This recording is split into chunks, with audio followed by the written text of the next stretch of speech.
Hmm. I didn't flinch when my brother said it. That was the part that surprised everyone else in the room, I think. The part that surprised me, too. It was my grandfather's 75th birthday, the kind of party that fills a house like his. 12 rooms, a back porch that stretched out over 2 acres of Tennessee hill country, and still leaves people standing in the hallway holding drinks they don't remember pouring. My uncle had flown in from Phoenix. My father's old college friends were there, men in their 60s who laughed too loud and called each other by last names. My grandmother stood near the fireplace the way she always did at these things, not quite participating, not quite watching, just present the way furniture is present. My brother was the one who suggested the toast. That should have been my first sign. He stood up near the back of the living room where the light from the chandelier didn't quite reach him, and he tapped his glass twice with a butter knife. The room went quiet the way rooms do when someone with confidence commands them. My brother had always had that. Even as kids, people quieted for him. I used to think it was just charisma. By the time I was 31, standing in that room with a glass of bourbon sweating in my hand, I had a different word for it. He smiled first at my grandfather, who was sitting in his usual chair by the window, the leather one with the cracked left armrest he refused to have repaired. Then my brother looked at me. "I want to say something real tonight," he said. "Not the kind of toast you rehearse, the honest kind." People smiled. Someone near the kitchen doorway said, "Hear, hear. Grandpa built something from nothing. You all know that story. A man who started with a truck and a handshake and turned it into 4 distribution centers and a name that means something in this part of the country." He paused. "And I've spent my whole life trying to be worthy of that, trying to earn my place in it." Another pause, longer this time, which is more than some people at this party can say. He was still looking at me. No offense to the ones who just showed up one day and decided this family was a good deal. A small laugh from someone who didn't understand yet. Some of us had to work for the Callaway name. Some of us just inherited the benefit of the doubt. He raised his glass. "To Grandpa, the man who was too good to say no to anyone." The room lifted their drinks. My grandfather did not. I watched him from across the room. He was looking at my brother with an expression I'd seen only once before, at a business meeting 6 years ago, when a contractor had tried to double bill him on a warehouse project and smiled while doing it. My grandfather hadn't raised his voice that day. He'd just looked at the man with something quiet and final in his eyes, and then he'd stood up, excused himself, and spent the next 40 minutes on the phone with his lawyer. He caught me watching him. He didn't say anything. He just nodded once, very slightly, the way he did when he wanted me to know he'd seen something too. I drove home that night thinking about the phrase my brother had used. Showed up one day and decided this family was a good deal. I turned it over the whole way down the highway, past the billboard for the Callaway Distribution Regional Office, my grandfather's name in blue letters, 40 feet wide, trying to figure out exactly what he'd meant. Or rather, trying to figure out how much he knew, because there was something to know. I'd found out about it myself only 2 years earlier, going through paperwork in my grandfather's office after he'd had a minor procedure, and asked me to organize some files while he recovered. It was a single document, folded inside a manila envelope that had been resealed so many times, the adhesive had given up. My parents' marriage certificate dated March of 1991. My own birth certificate dated January of 1991. 2 months. I remember sitting there in my grandfather's office chair, under the framed photograph of the original depot he'd started with, doing that specific kind of math that your brain resists and your stomach does on its own. My parents had never told me. I don't know if they ever planned to. I don't know if my grandfather knew I'd found it. I put the document back exactly as I'd found it and never mentioned it to anyone. But my brother's face during that toast told me that he'd found it too. Or someone had told him. The difference between us, the thing I kept coming back to in the weeks after that party, was what we'd each decided to do with the information.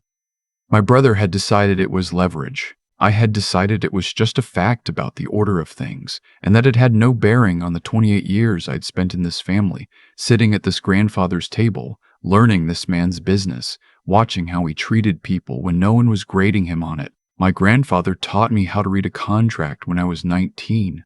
Not the legal language. He said that was what you paid lawyers for. He taught me what to look for in the other person, "Watch how a man talks about the deal he's offering you," he said once, spreading papers out on the kitchen table like he was reading a map. "If he spends more time on why it's good for him than why it's good for you, you already know what you need to know." I thought about that a lot when my brother started showing up to family dinners with new information. Not accusations, just information. Casually dropped.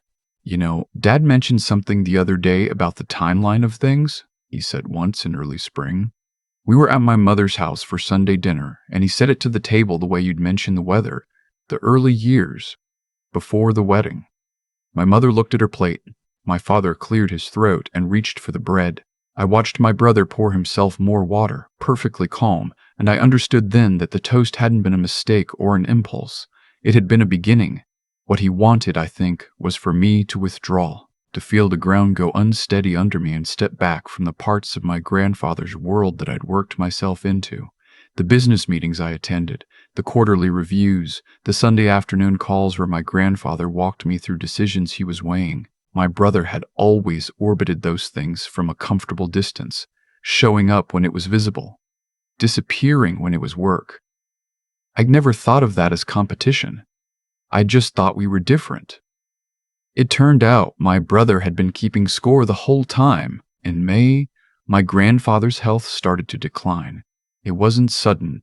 It had been a slow, quiet retreat for the better part of a year, the kind of thing you notice in increments. The walk from the kitchen to the back porch taking longer, the phone calls getting shorter, the handwriting on birthday cards going from his usual careful block letters to something softer and less certain. I went to see him every week, sometimes twice. My brother called him on holidays. One afternoon in June, my grandfather asked me to sit with him on the back porch. It was hot, the way Tennessee gets in June, thick and still. He had a glass of sweet tea he wasn't drinking, and he was looking out at the back field where he used to have horses when my father was a boy. "Your brother came by last week," he said. I didn't say anything. He had some papers with him, some records he pulled. My grandfather still hadn't looked at me. He seemed to think they were important. Were they? He thought they'd be news to me. He finally turned his head. His eyes were the same pale gray they'd always been, the kind of eyes that look like they're waiting for you to say the wrong thing just to see what happens. They weren't. I didn't know what to say to that. What I felt was something I couldn't quite name. Not relief, exactly. Something closer to the feeling you get when you've been bracing for a blow, and the blow turns out to be much less than you feared, and the surprise of it makes your legs go a little soft. "I've known since before you were born," he said. "Your parents told me, not because they wanted to, but because I asked." A long pause. "I asked because I wanted to know if they were going to do right by you. And they did." He picked up his sweet tea and looked at it and set it back down. "What your brother doesn't understand," he said, and what I've been watching him not understand for a long time now, is that family isn't a fact. It's a decision. You make it every day or you don't. He looked back at the field. "I made mine 31 years ago, and I'll tell you something, I never had to rethink it. Not once. I drove home that day and sat in my driveway for a long time without going inside. My grandfather died in August. It was a Tuesday early morning, and I got the call from my father at 5:15, while the sky was still that gray paint color it gets before the heat comes back. I drove to the house. My brother was already there when I arrived, standing in the driveway in a way that made me think he'd been waiting for me specifically. "We need to talk about the business," he said, before I'd even gotten out of the car. The grief was still so fresh I could feel it pressing on the back of my eyes. I looked at my brother and thought about all the things I could say and said none of them. He wasn't thinking clearly at the end, my brother continued. "I'm just being honest with you. The decisions he made in the last year, the people he trusted. I think there are grounds to argue he wasn't fully himself." "He was fully himself," I said. "I'm getting an attorney." I walked past him and went inside to be with my family. What followed was 3 months of something that looked like grief from the outside and felt, from the inside, like a war conducted in meeting rooms, and through email chains and over the phone in low, careful voices. My brother retained the lawyer. He filed a motion to contest the will. He produced the birth documents, the marriage certificate, my birth certificate, the 2-month gap. as evidence of what he called a long-standing deception within the family structure that undermines the legitimacy of certain relationships and the decision-making that proceeded from them. I remember reading that sentence in a legal filing and thinking that my brother had become someone I didn't recognize. Or maybe I was only now seeing clearly someone who had always been exactly this. My mother stopped going to Sunday dinners. My father started looking 10 years older. My aunt called me from Phoenix and cried on the phone for 20 minutes, and then asked me what she could do, and I didn't have an answer. My grandfather's lawyer called me on a Wednesday morning in October. His name was a man I'd met twice at family functions. Patient, precise, the kind of man who seems to have been born wearing a tie. He asked if I could come in that afternoon. He said there were some aspects of the estate he needed to walk me through directly. I assumed it was about the contest. I assumed I was coming in to hear bad news professionally delivered. I drove downtown and sat in a waiting room that smelt like old paper and carpet cleaner, and I thought about my grandfather's porch, and the sweet tea he didn't drink, and the way he'd said I never had to rethink it. Not once. The lawyer met me at the door of his office himself, which I didn't expect. There was a sealed envelope on his desk. "Your grandfather came to see me 14 months ago," he said, sitting down across from me. "Well before his health became a significant concern. He was very clear about what he wanted and very clear about why." He pushed the envelope toward me slightly, not quite offering it yet, just acknowledging it. "He also asked me to hold something for you. He wrote it himself. He said you'd know when the time was right to read it, and I've been instructed to use my judgment." He looked at me for a moment. "I think this is the right time," he said. What the will contained was not a surprise to me in terms of the business itself. My grandfather had talked to me, in general terms, about wanting the company to continue in a certain way, with certain values intact. What surprised me was the specificity, the care, the way he had thought through not just who received what, but why, and what responsibilities came with it, and what he hoped would be preserved. He had left me the controlling interest in Callaway Distribution, not because of what I was to him on paper, because of what he'd watched me become. My brother received a fair and generous share. My grandfather was not a punishing man, but the control, the decisions, the continuation of the name and what it meant, that was mine to steward. The letter was 4 pages, handwritten, in the careful block letters that I'd known since I was a child learning to read. I won't tell you everything it said.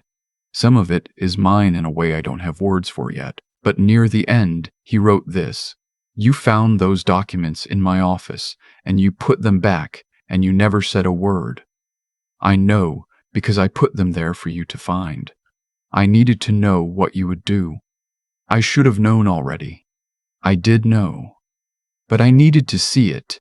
Some men take what they find and use it. Some men put it back because it belongs to someone else. I built my whole career on knowing the difference. You put it back." The contest my brother filed was dismissed 4 months later. The grounds he'd built it on, the argument that my place in the family was somehow constructed on deception, collapsed when the lawyer presented my grandfather's own statement, recorded and notarized a year before his death, affirming in unambiguous terms that he had known the full history of my origins since before my birth, and that his decisions regarding the estate reflected not confusion or manipulation, but a lifetime of clear and deliberate observation. My brother sat across a conference table from me on the day the dismissal was finalized, and for the first time in my life, I watched him not know what to do with his face. He had come in that morning with the specific energy of someone who expects to win. By 11 o'clock, that energy had nowhere to go. He sat very still. He looked at the table. His lawyer said something quiet to him. He nodded. He didn't look at me when he stood up. He gathered his papers in a way that took longer than it needed to, and then he walked out, and the room was very quiet. I stayed in my seat for a while after everyone else had filed out. The lawyer's assistant came in at one point to offer coffee, and I said no thank you. I just sat there with the afternoon light coming through the blinds in those long horizontal strips, thinking about the last 14 months, thinking about my grandfather in his chair with the cracked armrest, thinking about what it means to build something and then trust someone else to carry it. The hardest part wasn't the contest. The hardest part was the period before I knew what my grandfather had prepared. The months when I was running on nothing but what he'd said to me on that porch. I never had to rethink it, and hoping that was enough to stand on. I run the company now. It's not easy, and there are days when the weight of a name that isn't mined by biology, but is entirely mined by everything else, feels like something I have to consciously pick up and carry. My grandfather built it truck by truck, handshake by handshake. I'm still learning what he knew. My brother and I don't speak often. When we do, it's careful and polite, the way you are with someone you used to know well and now know differently. I don't hate him. I spent a long time worried I would. But what I mostly feel when I think about him is something closer to the particular sadness of watching a person choose the smaller version of themselves. He had the same grandfather I had. He sat at the same table. He heard the same things. He just decided that the only question worth asking was, what do I get? And once you've organized your whole life around that question, you can't see anything else. My grandfather asked a different question. He asked who will take care of what I'm leaving. He asked it quietly for 31 years. I'm still trying to make sure I'm the right answer.